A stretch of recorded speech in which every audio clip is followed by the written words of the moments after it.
ہمیں سب سے زیادہ، اگر آج آپ اتنے لوگ بیٹھے ہوئے ہیں، میں تو ہمیشہ ایک چیز کہا کرتا ہوں، ہمیں اپنا رشتہ سب سے زیادہ اگر کسی کے ساتھ مضبوط کرنے کی ضرورت ہے تو وہ حضور کے ساتھ مضبوط کرنے کی ضرورت ہے۔ آج امت اتنے گروہوں میں بٹی ہوئی ہے، جگہ جگہ پہ رسوا ہو رہی ہے، اس کا ایک ریزن یہ ہے کہ ہم نے حضور کے قدموں سے دوری اختیار کر لی۔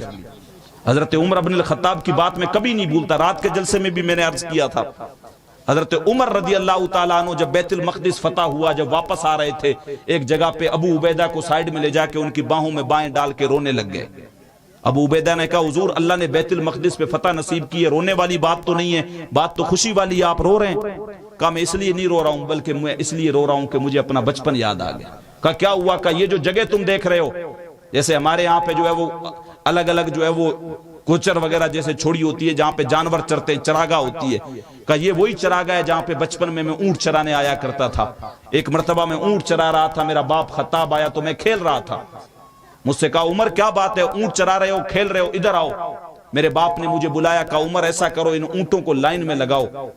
کہا میں ان اونٹوں کو لائن میں لگانے لگا تو 3 کو گھیر کے لے کے آتا، 3 کو جب لائن میں کھڑا کرتا تو 2 جو ہے وہ ٹیڑے ہو جاتے، ان 2 کو واپس گھماتا تو وہ 3 پھر بھاگ جاتے۔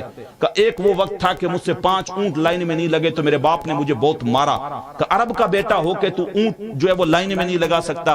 کہ ابو عبیدہ ایک تو وہ وقت تھا کہ عمر سے تو 5 اونٹ بھی لائن میں نہیں لگتے تھے، لیکن جب سے ہم نے حضور کے جوتے اٹھانے اسٹارٹ کیے، جب سے ہم نے حضور کی غلامی اختیار کی ہے، آج آدھی دنیا مشرق سے لے کے مغرب تک 23 لاکھ مربع میل عمر مدینے کی مسجد کے منبر پہ کھڑے ہو کے اگر ایک آواز لگاتا ہے تو آدھی دنیا عمر کی آواز پہ لبیک کہتی ہوئی کھڑی ہو جاتی ہے۔